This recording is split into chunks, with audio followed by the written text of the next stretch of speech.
Welcome back, everybody, to another episode of Back to the Dugout on the Bleacher Brothers Sports Network. I'm your host, Toby Shulman, here as always on Monday afternoon. Getting through the regular season now, we only have two more games left in this 2024 regular season, so I thought it was time to go ahead and grade the entire Major League Baseball 2024 regular season. Give every team just a letter grade from A plus to F, and just see just kind of how the entire league was this entire 162 game season. While it's not officially over yet, there is currently a doubleheader being played between the Mets and the Braves to decide those two wild card spots in the NL. So we're about done, but we still have just a little bit of that left. So currently the Braves up 2-0. Schwellenbach looking really good against Tyler McGill and the Mets. Braves could clinch with game one, and the Mets can clinch with game two. Both of them can go to the playoffs if they split this doubleheader. If you ask me, that's what I would personally want to do. I'd be looking at each other thinking, let's just both end this doubleheader off on a good note. We should have played this out last week, but now that we're not, let's just take one game. You guys can have the other, and then we'll call it a day. We'll maybe see each other in the playoffs or something. But knowing these two teams, I'm sure they're going to try and eliminate one another from the from postseason contention. As all these guys, ultra competitors, as I'm sure they would want to do. You don't play an entire season just for it to come down to, you really deciding, just take this game, we'll take that game. But I would not be surprised at all for that to be the case with them. In other baseball-related news, the Giants have hired Buster Posey as their new president of baseball operations, which is a pretty cool piece of news there. Still some stuff developing with that, so don't know too much about that, but just saw the headline and thought I would want to break that on here. Luis Arraez denies the triple crown to Shohei Ohtani. He wins his, I think, third straight batting title with three different teams, which is pretty nuts to say. The Twins, the Marlins, and now the Padres for Luis Arraez. Continues to be one of the best pure contact hitters we've seen in a long time in baseball. Yankees placed Anthony Rizzo on the IL with a hand injury. Should be long shot that he's an actual participant in the postseason for them, which hurts for the Yankees. And the Guardians' Jose Ramirez was denied of his 40-40 season after failing to hit 40 home runs and only reaching 39. What a year for Jose Ramirez. I mean, we'll talk about that later, but seriously, what a great year for him. And like I said, the Mets and the Braves playing a doubleheader now to decide who makes the playoffs and who ultimately goes home. So I personally think both of them will end up making the playoffs. I think whatever team wins, there's a dud lineup out there in game two. I don't think Chris Sale throws if they are able to win this game one.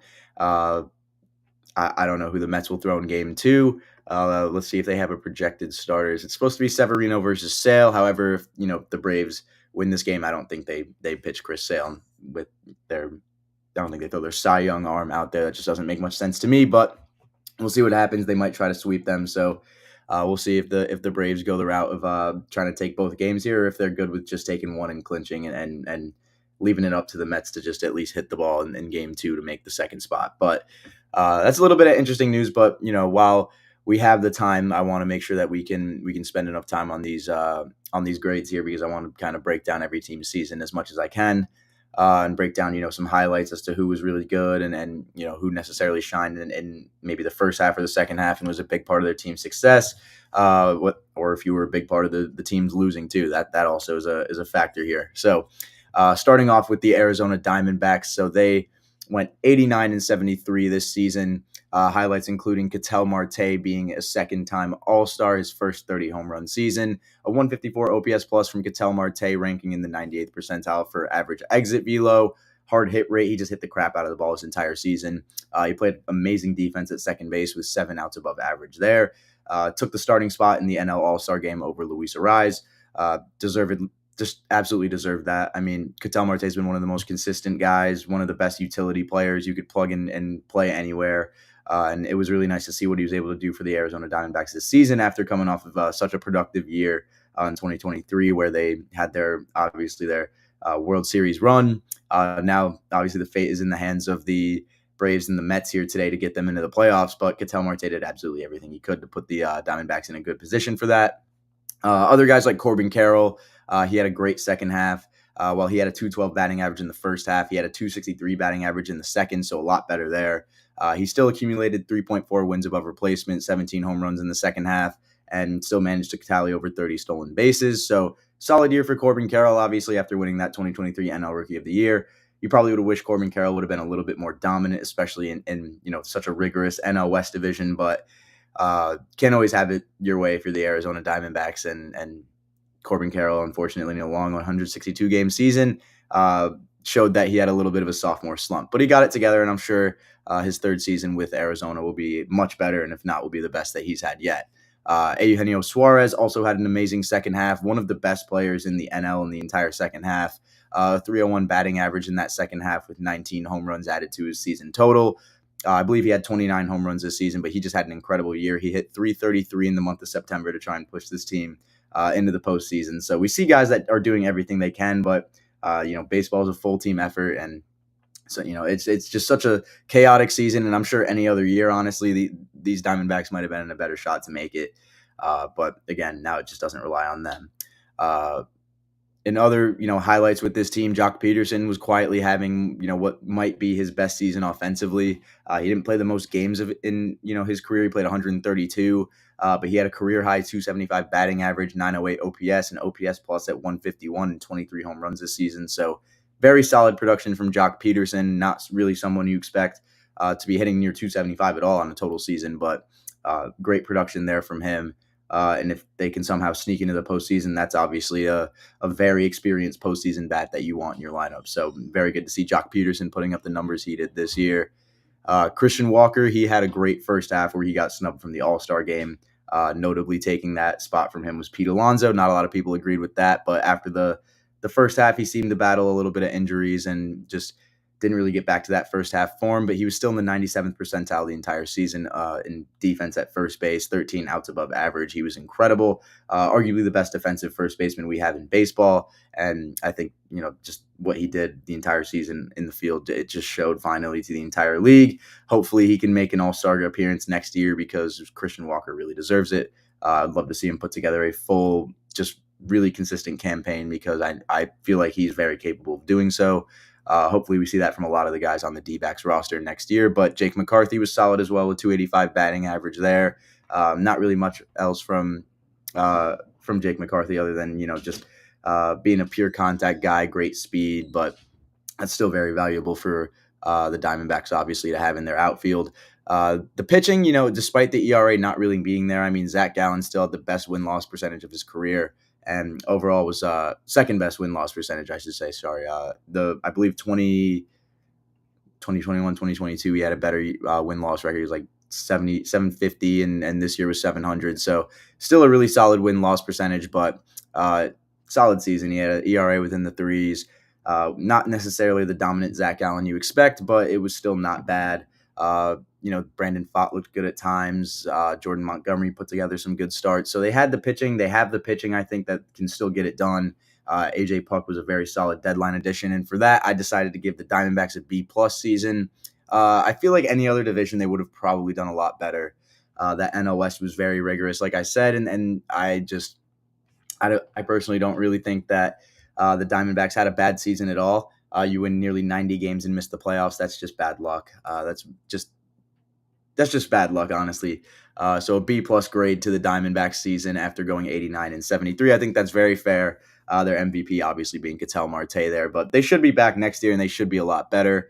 They should have more young talent there to help them out. So I'm sure they'll expect bigger years from guys like Perdomo, and hopefully we can get Jordan Lawler up there going because that would be fun to watch, and other guys in the system that are working their way up there. But moving down to the NL East over to the Atlanta Braves, who went 88 and 72. And the Braves had an interesting season. They've been, really plagued by injuries. And the first that comes to mind is Ronald Acuna going down very early in the season with another season-ending injury. And then, I just think of other injuries like Reynaldo Lopez, every now and then kind of going out for a little bit. I believe Ozzy Albies had a bunch of injuries. Michael Harris wasn't there for a good amount of time. So these guys were missing a lot of their really good players. Not having Acuna is a huge blow to that team's offense, obviously. And Matt Olson wasn't playing necessarily the best that he's been playing ever, but he got it together there. But Marcell Ozuna was obviously the MVP of this team. I mean, he just held it together the entire season at the DH spot, a 304 batting average, 932 OPS, 156 OPS plus, 39 home runs, easily the best designated hitter in the National League, if not the entire league. There is another player here that I think you could make an argument for out of the American League, but I thought Ozuna was just incredible. I wish he would have had a better home run derby performance, but hopefully, he'll do it again. This was by far his best season, and his, what I realized was a lot longer of a career than I thought it's been. So good for Marcelo Zuna to do that. Matt Olson got it together in the second half. He posted a 272 batting average. So my preseason MVP pick for the NL did not, nearly go the way that I thought it would, but still 16 home runs in the second half. He tried to produce a lot more in the second half there, as a lot of these Braves hitters did, and they really did a good job of doing that to put themselves in a position to clinch today. If you would have asked me a couple weeks ago, I really didn't think the Braves had a shot of making it. I thought this team was just had no grit and no just heart to them without guys like Acuna and while they didn't have them for that 2021 World Series run, I mean, to me it still just felt like it was just a different vibe around the team than it was in 2021. They didn't really have that surge of a deadline that they did with guys like Eddie Rosario coming in and making such a big impact. Obviously, having Jorge Soler come back was good, but I mean, there was a lot that went wrong for the Braves this year, and when that happens, you can't always put up an amazing record. And I believe their win loss total was like 101 and a half for their over under, and they went 88 and 72. So for that, I went and gave them a B minus. I thought while they put themselves in position to make the postseason, that really doesn't make it fair for me to throw it in the C's. But this was my preseason pick to win the NL pennant, and there technically is still a chance they could miss the postseason. So while they're obviously winning the game right now, they're in position to win. Who knows how that's going to actually work out by the time it's like 7:00 and the doubleheader's over. We'll know a lot more obviously a few hours from now, but Braves are in position to make the postseason right now, so I gave them a B minus grade there. When you have guys like Chris Sale, Ronaldo Lopez, Max Fried, and Spencer Schwellenbach holding down that rotation, and Raisel Iglesias 33 saves. Just the pitching staff honestly stepped up in some areas where I really wouldn't have just expected it at all. Ronaldo Lopez goes from being just a really mediocre pitcher in the league to an amazing all-star caliber starter, and posted a 2.00 ERA in 25 games started. Chris Sale, a 2.38 ERA, and will more than likely be the NL Cy Young champion. 177 innings pitched and 29 games started, 18 quality starts for Chris Sale. So a lot of great pitching out of the Atlanta Braves pitching staff this season that, in all honesty, really just kept their grade in the B's here.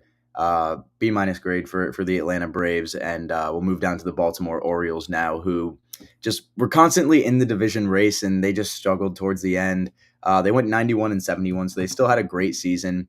I talk about the young core that they have all the time, and I think they're a lot more advanced than people will give them credit for. That's for sure, but the expectations shouldn't be raised that high. Gunnar Henderson's incredible. Anthony Santander was amazing. Both of these guys, I mean, just put up unreal numbers this season. Gunnar Henderson leading the team in average at 281. Santander hitting 44 homers, 102 RBIs, and then Gunnar Henderson just trying to get it done anywhere he can, getting on base at a 364 clip and hitting 177 hits. These guys were really beneficial towards the Orioles and were pretty much the reason why they were maintaining a wild card spot. Adley Rutschman, he hit 250 and still had an on-base percentage over 300, but it wasn't a great year. He had an OPS that was nearly under 700. So, Rutschman will still give you that quality defense, and having that switch hitting bat in your lineup is very valuable, but not the best season from him, and not a great season from guys like Cedric Mullins, rookies like Colton Cowser, and young guys like Jordan Westberg, and obviously Jackson Holliday didn't have the best first pro stint, but you hope these guys come in and will improve a little bit because they're so young, and having Colton Cowser kind of there already performing very well is a huge bonus to the entire team. On the pitching side, it was really just Corbin Burns. I feel like that I could go out on a daily basis, or not a daily basis, but every start that he went out and think that he was going to put together a solid outing for them. 22 quality starts and 32 starts overall. He had a 2.92 ERA. So Corbin Burns quietly had a really solid season for the Baltimore Orioles. I didn't personally see a lot of guys talking about how good he was. He was incredibly solid in almost 200 innings pitched for them. So 15 wins for Corbin Burns, 181 strikeouts, and Craig Kimbrell, while I don't think a lot of Baltimore Orioles fans love what he did, he still managed to rack up 23 saves. Yennier Cano, 34 holds. So with Felix Bautista's absence, these guys did what they could. Grayson Rodriguez suffering a bad season-ending injury there, won't be able to play in the playoffs. As far as At least I know he's on the 15-day IL. So overall, I thought it was a great season for the Orioles, to say the least. Obviously, some bumps in the road, but there's going to be that with a young team that's still developing into a new core and is trying to take over the division. Maybe it been a little bit ambitious of me personally to say that they'd win the division this season with you know Judge and Soto being on the same team, but I personally just felt that still with the way that they struggled, they were still well within an A grade. An A minus, I think, is fair for them. They didn't win the division, but they were never really in danger of missing the playoffs. So Orioles get an easy A minus for me. And we move on to another AL East rival for them here with the Boston Red Sox. And the Boston Red Sox went 500 this year, 81-81, which honestly surprised me a lot because I thought this team was going to be the worst in the AL East by a long shot, and they weren't even close to that. There was a lot to like about not about the Dodgers, about the Red Sox in 2024. While they were never really in the postseason seriously, they had a lot of guys on this team that really broke out and had great 2024s. First that comes to mind is Jarren Duran in that just incredible season where he took home All-Star Game MVP. Jarren Duran just was incredible, leading the team in average and hits. He not just incredible season. There's nothing but good things I could say about Jarren Duran's just play on the field. Like I said, 285 batting average and 834 OPS, 8.7 WAR. He was by far the best player on this Red Sox team. Rafael Devers didn't have necessarily the best year, but he still hit for a 272 clip, 516 slugging, and 871 OPS. So he had arguably better offensive production than Jarren Duran, but overall Jarren Duran was easily a better player. 48 doubles for Jarren Duran compared to Devers' 34. However, Devers did have 7 more home runs than Duran, with 28 over Duran's 21. Tyler O'Neill was very solid. He led the team in home runs. He had 31, which, you look at Tyler O'Neill, you probably expect him to be hitting a lot of home runs there. But Wilyer Abreu also was incredibly solid, one of the best rookies out of the AL with a 253 batting average, 459 slug, 781 OPS there, and a 3.4 WAR for a rookie is really solid stuff there. 15 home runs for him, 2 triples, 33 doubles, and 58 RBIs. Abreu put together a very solid rookie campaign in his own right. And the Red Sox just had a ton of other guys break out this season out of the starting rotation. Tanner Houck, he had a big breakout year, making an All-Star game. Cutter Crawford had a really solid first half there as well. Didn't really have a great second half and ended up with a 4.36, but was still a workhorse there, going over 183 innings pitched. Tanner Houck, 178 innings, and had a 3.12 ERA. So a great season for him there. Brian Bayo, he at times looked really solid, but still waiting for him to kind of put it all together there. I don't think anybody seriously thought Brian Bayo was going to really put it all together in 2024. Now I'm expecting that out of him in 2025, so we'll see what he does there. But having Kenley Jansen obviously helps. 27 saves from him. Chris Martin, 15 holds. Not bad stuff. It really just wasn't bad. That I expected it to be a lot worse. And for that, I gave the Boston Red Sox an A. I thought they had a better season expectations-wise. Before we thought they were going to be terrible, and that was the expectation. And then, they come in and they go 500, and they were fighting for a playoff spot. They had all-stars. They had guys fighting for Rookie of the Year. It was pretty entertaining watching the Red Sox, in all honesty, this season. I thought watching them game in and game out was very entertaining. You didn't know what you were going to get, but you knew it was probably going to be fun baseball to watch. Watching guys like Crawford and Houck and Bayo start on a weekly basis was very fun. So I think ultimately it was a successful year for the Red Sox. They found a lot of guys who I think they can piece together for the future of this franchise. And next year they've got a lot of guys coming up to help in that Worcester lineup. So we're going to see hopefully Mayor, Roman Anthony, and Kyle Teal up there next year helping out this lineup, and this Red Sox team could get pretty competitive in this AL East next year. So really solid year for the Red Sox. If you're a Red Sox fan, I would not have anything to hang your head over. This team is going to be really, really good for a very, very long time very soon. So as a Yankee fan, I am not too happy to have to say that, but I think it's the truth. I think the Red Sox are going to be very, very good for a long time with what they're building there in their system. So moving over to the NL Central, to the Chicago Cubs, who went 83-79. And it was a really disappointing year for the Chicago Cubs. But in all honesty, I thought there were still some pieces that I really thought looked exciting and got me at least looking forward to their future down the road in the next, handful of seasons. I think they could be very competitive. Seiya Suzuki was probably their best hitter in this entire lineup. Looking at his stats from the 2024 season, he just looked to be really the most consistent. He led the team in batting average with 283 average and on base percentage with 366. Ian Happ was incredible all season. I think he went really just overshadowed the entire year. One of just the, I think, most valuable switch hitting bats and all around players you could have in this league. Like, just kind of like a more underrated Brian Reynolds type player, in my opinion. He had 25 home runs, 86 RBIs. And then Nico Horner had a really solid season in his own right. He had 273 batting average, 159 hits on the season, 35 doubles, and 48 RBIs, 31 stolen bases for himself as well. So if he could add a little more power there, I mean, he would be even better. But he's incredibly valuable to this team. And obviously Bellinger, he did pretty good as well. He managed to put in 18 home runs on the year, only 130 games played for him. So again, just a little bit of a disappointing season. Michael Busch, he looked good in that first half. There was talks of him possibly winning NL Rookie of the Year. Obviously, Paul Skeens and Jackson Merrill happened, so that's just where we're at now. But Pete Crow Armstrong also, he just looked so phenomenal in this second half. It was such an entertainment to watch, and just the speed, the combo of just speed and the glove, and he was a lot better at the plate in the second half as well. I just think he's going to be a lot more fun to watch down the line in the 2025 season. I think he will be a lot better next season, as well as guys like Isaac Paredes for them. Paredes was really not good for the Cubs in 52 games with the 223 average. So we'll hope that improves. But Shota Imanaga looked incredible. Great rookie campaign out of him, and we'll see if they have guys like Matt Shaw and Kevin Alcantara up there long term next year. But I think that'll be very fun to watch.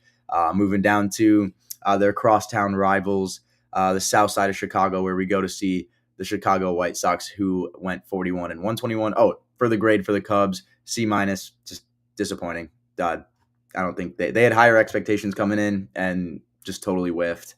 So C-, I think, is very fair. For the Chicago White Sox, there's nothing I really need to say. It's an F.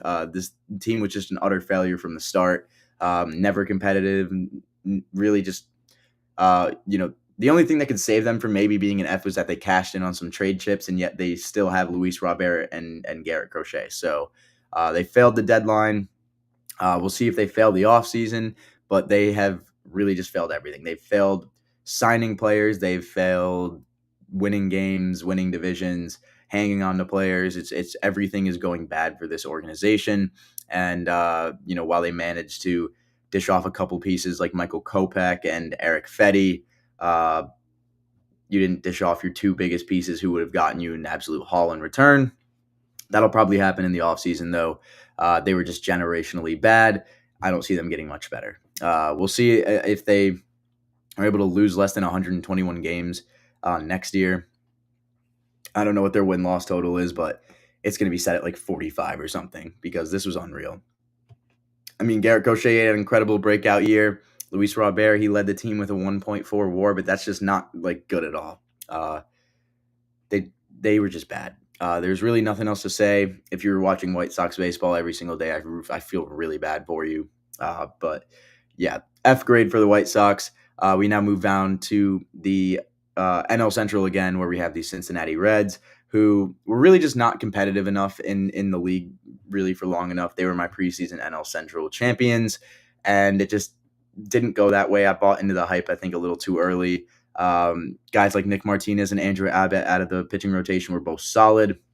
I thought Abbott gave some really, really solid starts through a lot of the season. He was very consistent.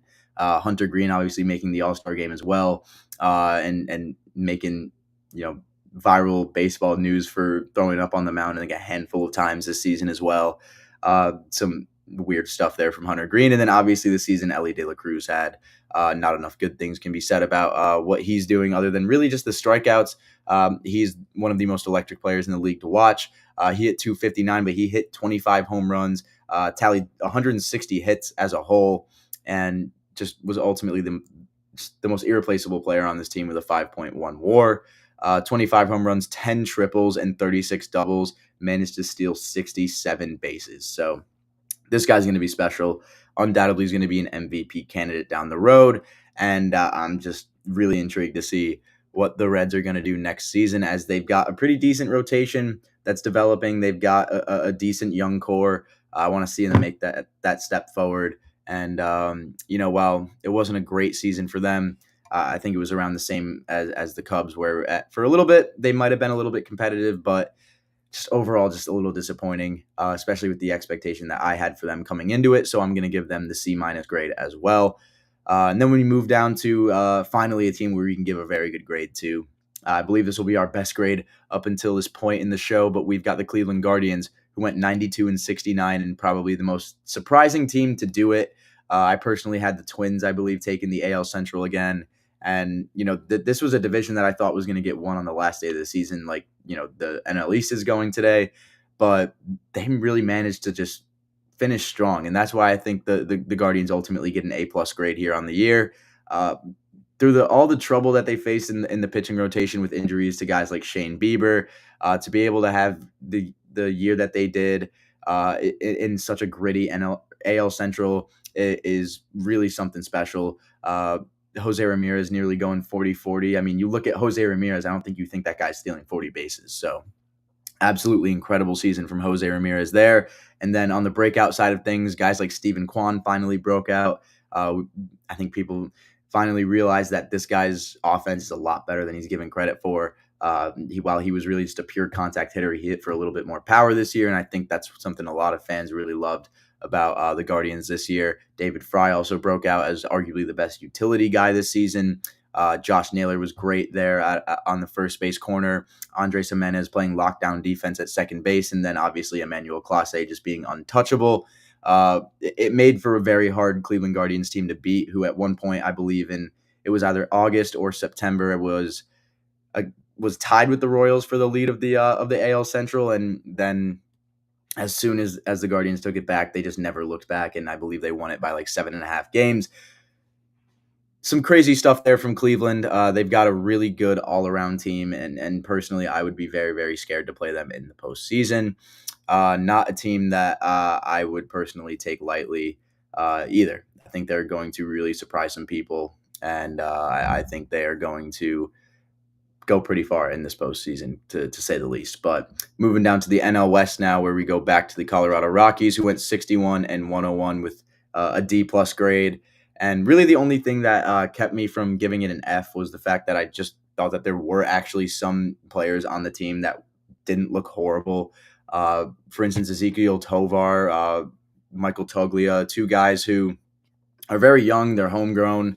These are guys that, you expect them to kind of maybe be good down the road for Colorado. So you want them to start producing a little bit now. And that's exactly what they did. Tovar nearly hit 270 this season in 157 games, 3.7 WAR. So he had a great season. Other than, just a slightly sub 300 on base percentage, I have really no complaints for his game. He hit 26 home runs and he hit 45 doubles as well.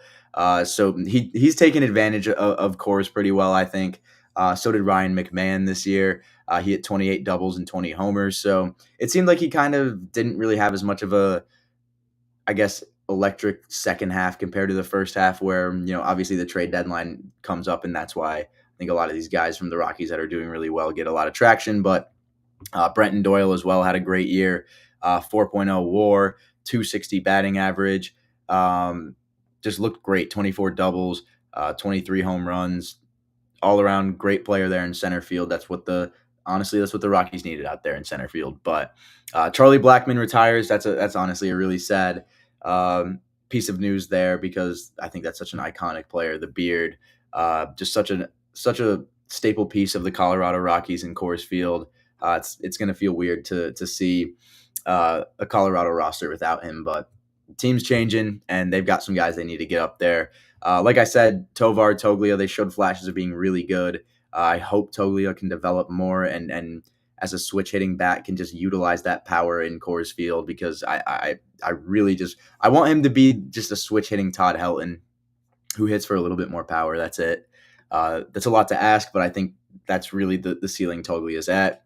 And ultimately, I think for the little flashes of good that we saw from their young guys, they got a D plus grade. I don't think it was a total failure of a year, but there really wasn't much good coming out of Colorado. So other than the over unders that you're able to bet at Coors Field, but D plus for Colorado, and we move down to the Detroit Tigers, who have had one of the most impressive seasons I think I've ever seen in my 21 years of watching baseball.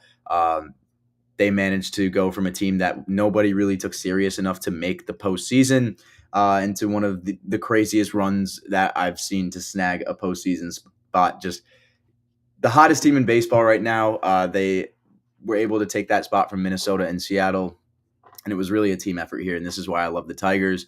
Looking at their stats, I mean, it's just across the board. It's production from all of these guys. It's nothing incredible necessarily, that we'll see from a lot of these other teams, but Matt Vierling, Colt Keith, Riley Green, all just hitting from within 257 to 262. Just great hitters this season. And young players, too. Like Colt Keith is not an old player. Riley Green, not an old player. They recalled Spencer Torkelson, and he looked better. Wenzel Perez, he's been a little bit of a meme on Instagram, but he's been productive for them as well. Tariq Skubal, he won the AL Triple Crown on the mound for Detroit. So, I mean, he'll get the Cy Young there for the AL. Kyler Montero, he's put together some good starts later in the season, and bullpen games, I mean, they've been masters of those. So it's really just been, whenever they need to go out and get wins, this team seems like they're able to just come together and just get wins. And if you are a Detroit Tigers fan, I really want to know how it feels, because it's got to be the best feeling in the world right now. They went 86-76 this season. If you would have told me that the Detroit Tigers would be in the playoffs with an 86-76 record with the team that they have, I would not have believed you 1 second. But guys, like I mentioned, like Colt Keith, Riley Green, Matt Vierling have just been so good for them all season. Parker Meadows, Trey Sweeney as well. Just other guys that have just, unsung heroes of this team. Zach McKinstry, even, just Jace Young at times. Like so many different guys on this team were able to produce at so many different times. And then obviously Skubal being Skubal, and having other pitchers like, Jack Flaherty for half of that season, and Casey Mize was able to put together some decent starts every now and then. Reese Olson, the same thing, still got you over 110 innings. The Tigers were really good. We'll see how they do in the postseason, but I'm really rooting for them. I think they're going to be a very fun team to watch. But moving down to a team that I believe they play this team in the postseason, the Houston Astros, 88-73. The Tigers get an A grade, by the way. I think it's impossible not to give them an A grade. But the Houston Astros, they also get the same thing. They get an A grade after they had a really bad start to the season and then an incredible, we'll just say finish to the season, because they had a great second half. The AL West was really just all of them in the second half. Jose Altuve continues to just be such a leader for this Houston team. Quietly had a very good season, hitting 295 and a 790 OPS. Jeremy Pena, he did okay with a 266 batting average. Yanir Diaz absolutely broke out behind the plate for the Houston Astros, 299 batting average, a 766 OPS. And Yordan Alvarez hit over 300 and had an OPS nearly at 1,000. So he continues to be just one of the scariest hitters in the league. Personally, just I think a lot of these Astros players just turned it up to a different level in the second half, and just I think kind of remembered who they were as a team. Kyle Tucker was hurt for a little bit, but when he wasn't, he was great. This team knows who they are when they're healthy, and when they're at their best, they're one of the best teams in the entire league, if not the best team in the entire league. And for that, I gave them an A grade. The starting rotation, honestly, just looked really solid in the second half. Obviously, Ronel Blanco held it down the entire year, but Framber Valdez was the best American League West pitcher in the second half. And Hunter Brown, he actually put together a very solid campaign this season after a horrendous start. So I personally think the Astros are going to be a very hard team to eliminate in this postseason, but I give them an A grade for their regular season. And moving down to another postseason team out of the American League, we got the Kansas City Royals, who have an 86-76 record, and also got an A grade out of me, because they had a really brutal 2023 where I believe they lost more than 100 games, and they retooled.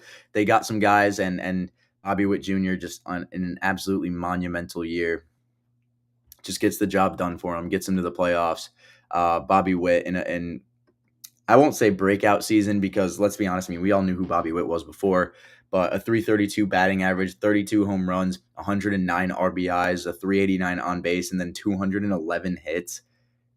I mean, he leads the league in a lot of these categories, and obviously he leads the Royals, but unbelievable stuff from Bobby Witt Jr. And I hope he does that more often next season because it is really fun to watch him and Judge go at it for the AL MVP. Salvador Perez was also incredible for them, a 271 batting average and near 800 OPS, and that leadership behind the plate is arguably more valuable than any type of production that Salvi brings to the table. He should be just that much better for you in the postseason. And then the rotation obviously continues to be one of the most underrated.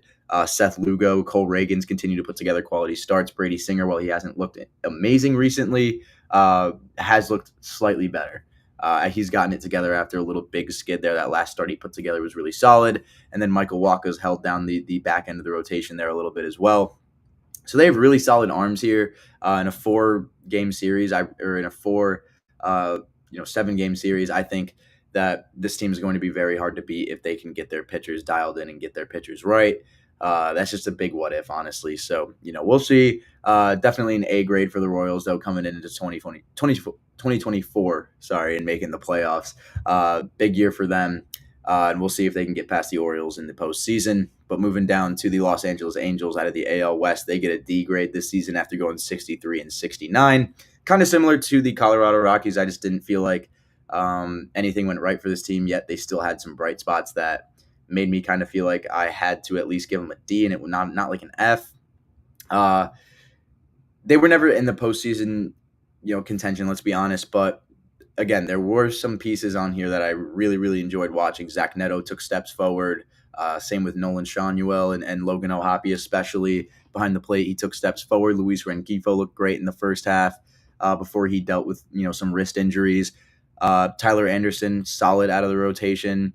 Caden Dana, he made his debut and kind of gave this Jared Weaver reminiscent vibe to him that I'm sure Angels fans are going to love next season and for years to come. But no Christian Moore call-up. That kind of confused me. I thought they would have given him a week at least. As far as I know, he was never called up because I'm going to double check that right now, actually. But Christian Moore he just put up unreal production in the minor leagues after getting drafted 8th overall in 2024 this season. But he hit 322 in Double-A and 23 games and was not called up. So I'm sure he'll be on that opening day roster there.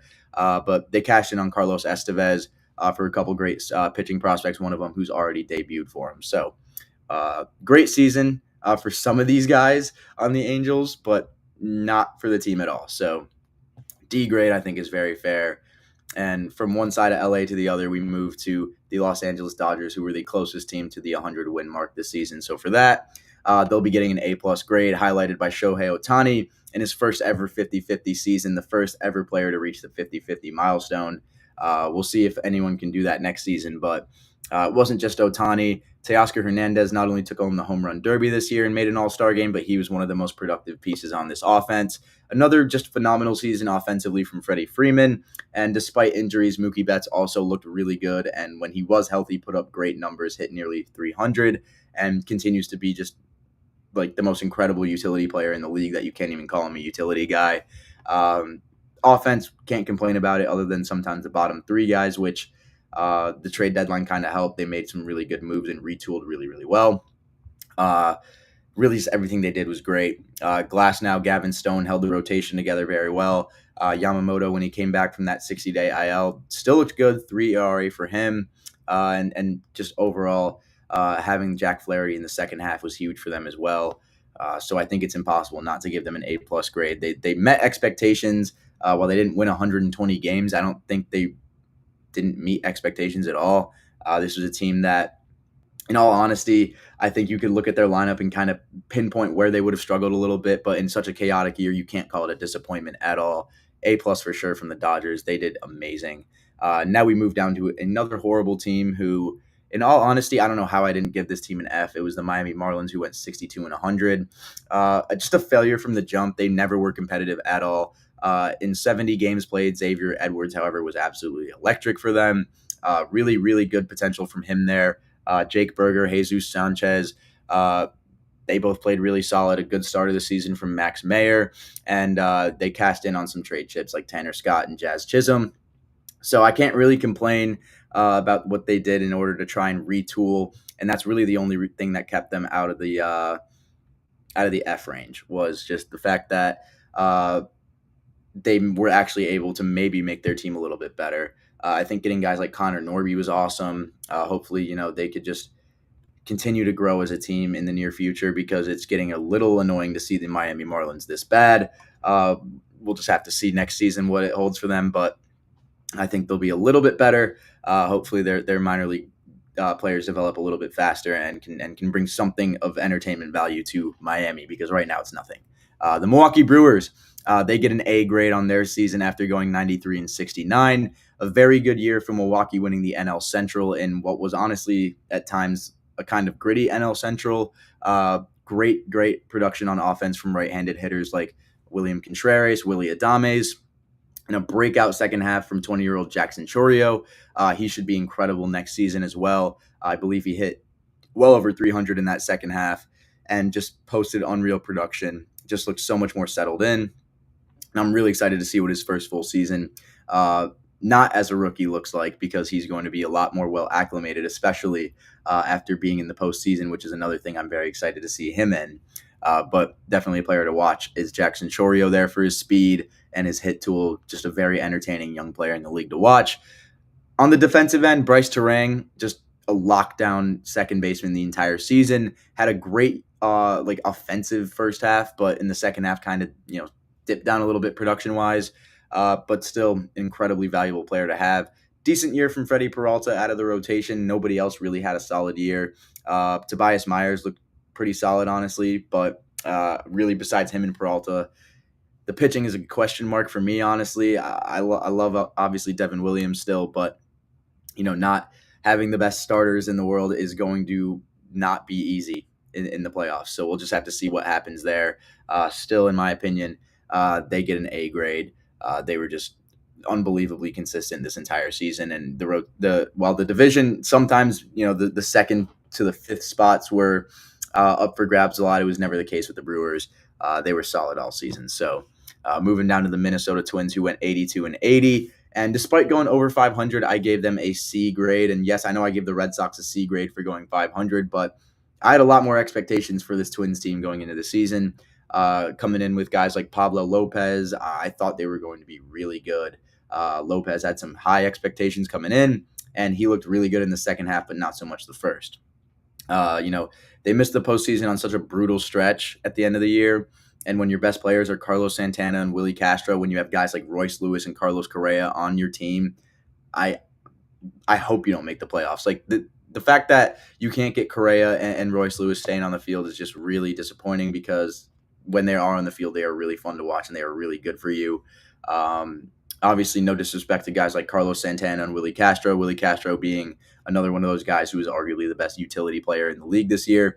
I just think it's pretty obvious when you see guys like Correa and guys like Royce Lewis who can hit for power and just have such a better, talent level for the game. I feel like they should really be being able to stay on the field a little bit better. For Royce Lewis, it's just often. So I would really like to see just one of those guys be able to stay on the field a little bit longer.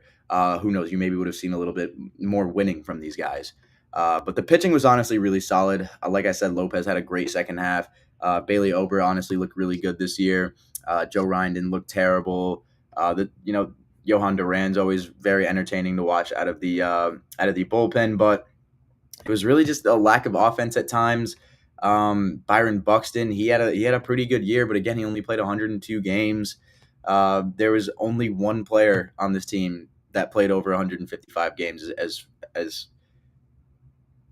literally only one player, and it was Willie Castro. So not really a recipe for success, honestly, if you're putting out a bunch of different players all the time. And I think a lot of other Yankee fans could agree with that. Take. But the pitching was honestly pretty solid for Minnesota, but other than that, they couldn't really get much going. So they get a C grade despite going over 500 there. we'll see how they do next season. The New York Mets, they went 88 and 72, and they are undoubtedly deserving of an A minus grade. They would have had a higher grade if they were clinched by now, but especially with the way that score is right now, and let's just check to make sure that the score is still the same. So it's 3-0 Atlanta. So yeah, the way that it looks right now, I mean, the Mets will get an A minus grade. Very promising year for the Grimace New York Mets, as after they seem to struggle in the first half a little bit, Grimace comes in and seems to spark some light into this team. Jose Iglesias comes in, he makes that song, and the entire vibe of the clubhouse, it just seems to shift. Iglesias, that impact was obviously very important to them.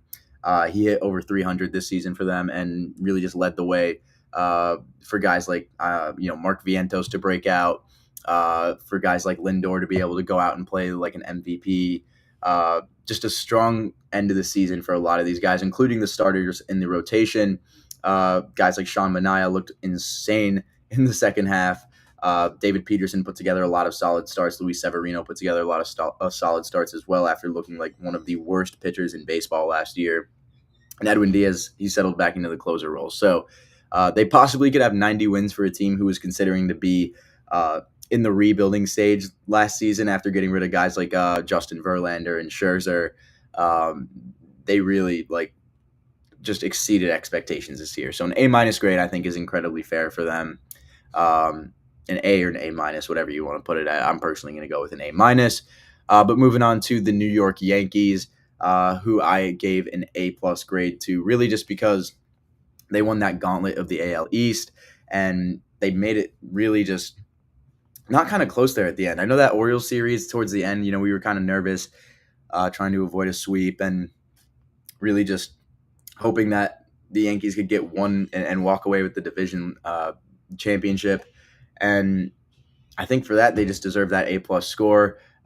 They capitalized on the late struggles from the Orioles, and while they didn't have a great deadline, they definitely made their lineup better with adding Jazz Chisholm. And in my opinion, they didn't really trade anybody too major for him, so get a couple years of control with Jazz Chisholm as well. Great move, and that obviously shifted the culture of this lineup really, really well in the second half. They didn't have the great deadline other than that, but I thought that impact was obviously immediate and was telling enough to the Yankee lineup that it obviously put a bit of a shift in it. Gleyber Torres, since entering the leadoff role, was great for them. I believe he hit like over 300 in the last month of the season, but I'd have to check that. Luis Gil, Nestor Cortez, both amazing out of the starting rotation.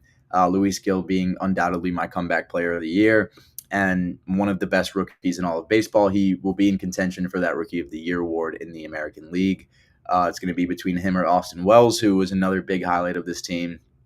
Behind the plate, defense and hitting was just a big problem in general for the Yankee catching tandem, but Austin Wells got it together and pushed from what was earlier plus 3,000 odd to win the AL Rookie of the Year into nearly being the favorite in it by the end of the season. So incredible season for Austin Wells. Luke Weaver came into the closer role and has looked pretty decent so far. Obviously, Clay Holmes still racked up over 30 saves and made an all-star game. So we'll see what direction they go to in the postseason. But I think if you would have called a 94 and 68 overall Yankees, who have, I believe, what is the third or fourth most wins in baseball, if you would have called them, anything but an A-plus team, I would have to disagree with you. This team was incredible this season, despite a pretty brief skid there in the summer, which looking back on it was not as long as, some other team struggles were. So I really personally thought the Yankees put together a solid season, and winning that division deserve an A-plus grade. But the Oakland Athletics in their last season in Oakland, 69 and 93, get a C-minus grade. Not the worst way to send Oakland off, because they had a lot of guys that actually broke out and played really well. Brent Rooker had the best season of his career, and these numbers, comparing them to Ozuna, I thought that they were maybe a little bit better, but I don't know. 293 batting average, 365 on base percentage, of 562 slugging, and a 927 OPS, 5.6 WAR. Rooker, while he's listed as a left fielder, he's pretty much a DH. He led Oakland in virtually every offensive category. JJ Bleday was great in the field at times. If you watch that final game in the Coliseum, you would have saw his game-saving layout catch there in center field. and he hit 20 home runs this season. Rooker hit 39. Zach Geloff hit 17 and stole 25 bases, so almost a 2020 year for him. And Lawrence Butler broke out as well, hit 262 with an 807 OPS. Jacob Wilson got called up. Tyler Soderstrom had flashes of looking really good, hitting 10 doubles, 9 home runs, and managing to rake in about 20 RBIs as well. So, I mean, he looked great at times there in that last game, especially. I thought he looked really solid. Mason Miller doing Mason Miller things, obviously throwing gas out of the bullpen there.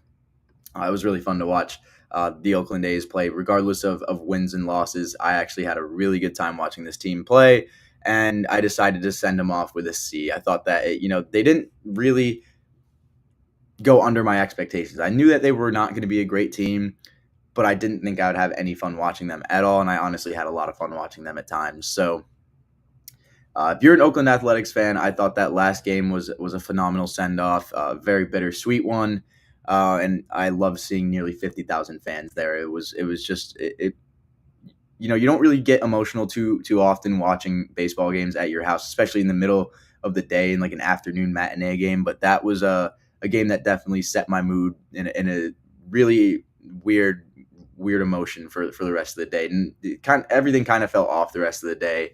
Obviously, a very sad occurrence and a very sad, bittersweet day to celebrate what was an amazing franchise in Oakland. And, hopefully it's not the end, but it sure is looking like it. So I thought it was a solid send off, and I think a C grade is honestly pretty fair. They didn't win anything, but they have pieces that make me think that this Oakland team is going to be very good when they reach Vegas. And I think that's what the front office thinks too.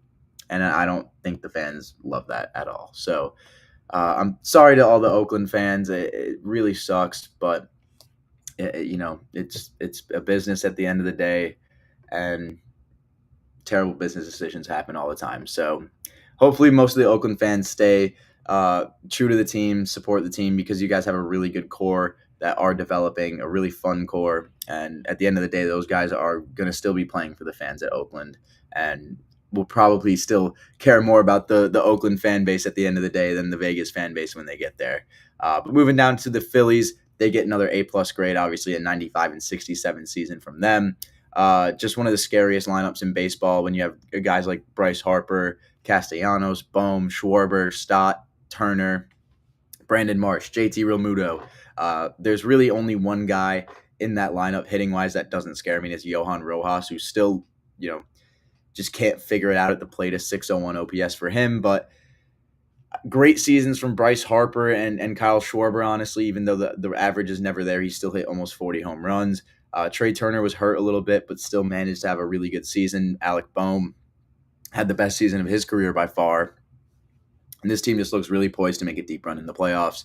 A-plus grade, I think, is far fair for them. I mean, they struggled a little bit. Every team struggles in the season, but I really just think they were overall probably the best team in baseball the entire year. Obviously, the Dodgers won more games, but I think the Phillies were just overall are the more solid lineup.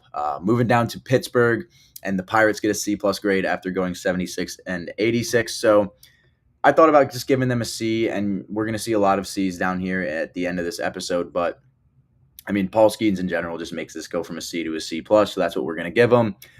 They've got really young guys in this lineup, like Nick Gonzalez and O'Neal Cruz and other players that like Nick York and guys that just really need more reps with this team next year, and they're going to get a lot better, and I can't wait for them to do that. Brian Reynolds, 275 batting average, another all-star year for him. O'Neal Cruz, I believe he got shifted to the outfield for a little bit there towards the end of the season. Not too positive on how that went. The Pirates have just straight up just not been a great team to really follow through the last couple months of this season. But Jared Jones had a great first half before dealing with a little bit of lat injuries, I believe. And then he just really never looked the same since then, but I'm sure he'll bounce back next year, will be a lot better. And we'll see Bubba Chandler, Paul Skeens, and Jared Jones in the same rotation. So expect this team to take a big step forward next season. I just think that, I don't know. I don't know how much better they'll be. I think they'll be around a B next year. But moving down to the San Diego Padres, who went 93 and 69, they get an A grade, pretty much just for not winning the division. They would have gotten an A plus if they won the division, but like I said, Arise takes the triple crown, or takes the batting title from Shohei Ohtani, denies him of the triple crown. They came second in the division this year. Not really close to the Diamondbacks. They were 4 games ahead of them. And statistically speaking, I mean, Arise obviously had the best batting average at 318. Home runs, Manny Machado led it at 29, led it with 105 RBIs as well. And Jurickson Profar was the clutchest player in the league. Just got on base at an unreal 380 clip. He was incredible this year, 280 batting average and 839 OPS. Not enough good things I can say about Profar in what was his 12th season in the majors, I believe. Just unreal stuff from him. The whole team just so solid. Jackson Merrill, 292 batting average, 826 OPS, and what will be an NL Rookie of the Year to add to his name as well, winning over Paul Skeens. And then Fernando Tatis in 102 games has honestly looked really good as well. So probably the scariest team in the NL right now is this Padres team. When you bring into account the pitching rotation they have, being Cease, King, Musgrove, Darvish, and then they've got guys like Robert Suarez. They've got guys like Randy Vasquez.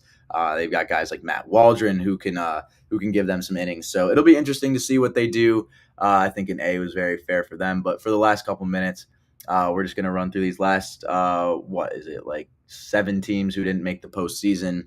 We're just going to go through their grades real quick here. The Giants, they got a C- after going 2 games under 500. Some players had a decent season for them. Elio Ramos, Blake Snell had a decent second half. Tyler Fitzgerald looked good as well, but nothing amazing from them there. The Mariners missed out on the playoffs after having a pretty solid last week. They get a B- on the season. I just thought that it just didn't go their way towards the end there, but I think that they're going to take a little bit of a step forward. Their rotation gives me a lot of hope. The Cardinals, 83 and 79, get a C. The Rays, 80 and 82, get a C. The Rangers, 78 and 84, all get Cs. I just thought, they were never really in contention for the postseason, but they can be in the near future, I think, with some younger core groups. And obviously the Rangers still have guys signed long-term, so that'll be fun to watch there.